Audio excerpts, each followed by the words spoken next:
ಕೋಲಾರ ಹಾಲು ಒಕ್ಕೂಟದ ಚುನಾವಣೆ ವಿಚಾರ ಇದೀಗ ರಾಜ್ಯವ್ಯಾಪಿ ಚರ್ಚೆಗೆ ಗ್ರಾಸವಾಗಿದೆ. ಈ ಬಗ್ಗೆ ಮಾತನಾಡೋದಕ್ಕೆ ಬಂಗಾರಪೇಟೆ ನಾರಾಯಣಸ್ವಾಮಿ ಅವರು ನಮ್ಮ ಜೊತೆಗಿದ್ದಾರೆ. ಸರ್, ಇವತ್ತು ಸುರ್ಜೇವಾಲಾ ಅವರನ್ನ ಭೇಟಿಯಾಗಿದ್ದೀರಿ. ಈ ಸಂದರ್ಭದಲ್ಲಿ ಕೋಲಾರದ ಪ್ರತಿಯೊಂದು ಇಂಚಿಂಚು ಮಾಹಿತಿಯನ್ನು ಅವರ ಗಮನಕ್ಕೆ ತಂದಿದ್ದೀರಾ? ಇಂಚು ತರದಿಲ್ಲ ಅಂದ್ರೂ ಕೂಡ ಕೆಲವು ಮುಖ್ಯವಾದ ಮಾಹಿತಿಗಳನ್ನು ಅವರ ಗಮನಕ್ಕೆ ತಂದಿದ್ದೇನೆ. ತಂದು ಈ ಒಂದು 40 ವರ್ಷಗಳ ಕೋಲಾರ ಹಾಲು ಒಕ್ಕೂಟದಲ್ಲಿ ಪರಿಶಿಷ್ಟ ಜಾತಿಯವರನ್ನು ಒಬ್ಬ ನಿರ್ದೇಶಕರಾಗಿ ಕೂಡ ಯಾರು ಬಂದಿರಲಿಲ್ಲ. ನನಗೆ ಈ ಬಾರಿ ಜನ ಅವಕಾಶ ಕೊಟ್ಟಿದ್ದಾರೆ. ನನಗೆ ಕೂಡ ರೈತರಿಗೆ, ಆ ಹಾಲ್ಗತಕ್ಕಂಥ ಮಹಿಳೆಯರಿಗೆ ಸಹಾಯ ಮಾಡಬೇಕು ಅನ್ನೋ ಆಸೆ ಇದೆ, ಹುಮ್ಮಸ್ಸಿದೆ.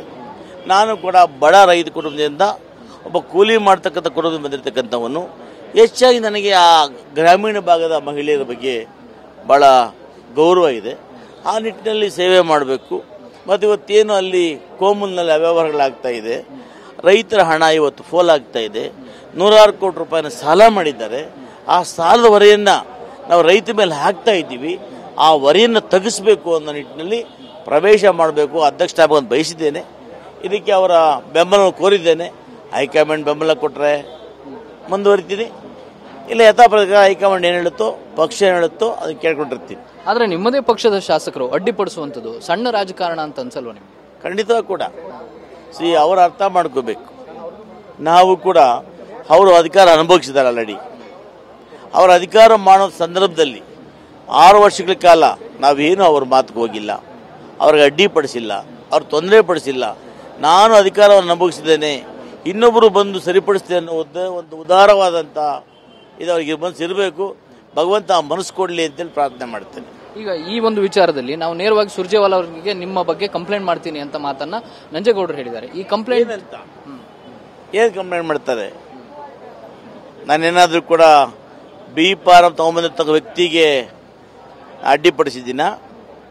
ಇಲ್ಲ ಸರ್ಕಾರದಿಂದ ಆಗಲಿ, ನಮ್ಮ ಹೈಕಮಾಂಡ್ KBCದಿಂದ ಆಗಲಿ, ಜಿಲ್ಲಾ ಉಸ್ತುವಾರಿ ಮಂತ್ರಿಗಳಾಗಲಿ ಇಂಥವರು ನಮ್ಮ ಕ್ಯಾಂಡ್ ಅನೌನ್ಸ್ ಮಾಡಿದಾರಾ? ಅವ್ರು ಅನೌನ್ಸ್ ಮಾಡಿ ನಾನು ವಿರೋಧ ಮಾಡಿದ್ರೆ ಅದು ದೂರು ಕೊಡಲಿಕ್ಕೆ.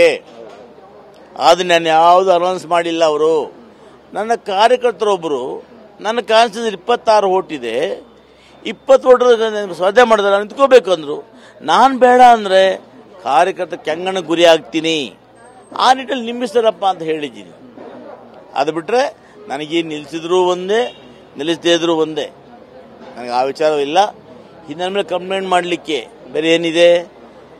ಮಾಲೂರು ಒಂದು ವೇದಿಕೆಯಲ್ಲಿ ವಿರೋಧ ಪಕ್ಷದ ಸ್ಟೇಜ್ ಹಂಚ್ಕೊಂಡೆ ಅಂತ ಹೇಳ್ತಾರೆ. ಅದು ಯಾವುದು ಕೂಡ ಒಂದು ಪಕ್ಷದ ವೇದಿಕೆ ಅಲ್ಲ. ಒಬ್ಬ ಪರಿಶಿಷ್ಟ ಜಾತಿಯ ಹುಡುಗ ಸೊಸೈಟಿ ಓಪನ್ ಮಾಡ್ತಾನೆ, ನಮ್ಮ ಜಾತಿಯ ಹುಡುಗ. ಆ ಸೊಸೈಟಿ ಓಪನ್ ಮಾಡಬೇಕಾದಾಗ ಸೊಸೈಟಿ ಓಪನ್ ನಮ್ಮನ್ನು ಕರೀತಾನೆ. ಅದು ಸೊಸೈಟಿ, ಅದು ರಾಜಕೀಯ ಪಕ್ಷದ ಪಾರ್ಟಿ ಅಲ್ಲ. ಯಾವುದೇ ಬ್ಯಾನರ್ ಇಲ್ಲ, ಫ್ಲಾಗ್ ಇಲ್ಲ. ಅಲ್ಲಿಗೆ ಸಹಜವಾಗಿ ಸ್ವಾಭಿಮಾನ ಪಕ್ಷದ ಯಾರು ವಿಜಯಕುಮಾರ್, ಉಡಿ ವಿಜಯಕುಮಾರ್ ಅಂತ ಬರ್ತಾನೆ. ನನಗೆ ಆತರ ಬರೋಕೆ ಗೊತ್ತಿಲ್ಲ. ನಾನು ಮೊದಲೇ ಕೂತಿದ್ದೆ ಸಭೆಯಲ್ಲಿ. ಆತರ ಕಡೆಯಲ್ಲಿ ಬರ್ತಾನೆ. ಬಂದ ನಂತರ ಇದ್ದ ಆಚೆ ಹೋದರೆ ಅದು ನನ್ನ ಸಭ್ಯತೆ ಅಲ್ಲ. ನಾನಲ್ಲಿ ಕೂತಿದ್ದೆ.